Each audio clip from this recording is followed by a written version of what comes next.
Torrents of water still flood through the streets of towns and villages in Swat Valley in the north of the country. Communities cut in half by the waters of this absolutely massive disaster. Thousands upon thousands remain cut off here. A huge tourist destination. Dozens of hotels are amongst the buildings simply washed away. Just crossing the river is precarious and terribly dangerous. Many have risked their lives to get to dry land. हम 2010 के flood में तो मुतासिर हुए थे और बहुत मुश्किलों से और बहुत मेहनत से हमने अपने घर दोबारा तामीर किए थे। खून पसीना एक करके हम दोबारा घर तामीर किए थे।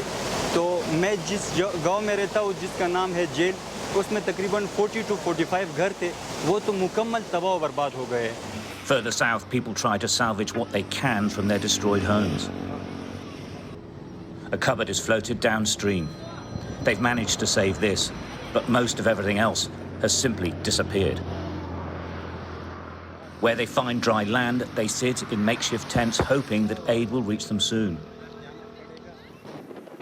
After the flood, though, doctors are warning that waterborne disease could quickly take hold of a population now homeless and exposed.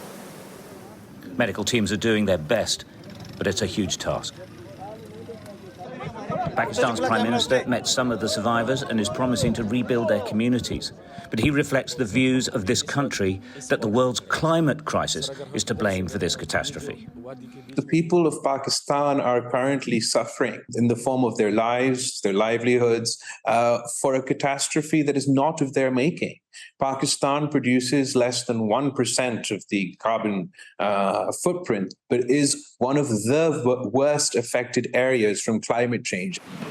Some rebuilding work has begun on highways smashed by the floodwaters. Slowly, international aid is being sent to the country, but distribution is extremely difficult when the infrastructure has been destroyed. Food, medicine and temporary housing are all needed across the country. In Punjab, some displacement camps are up and running, but this disaster, like most natural disasters, doesn't just end.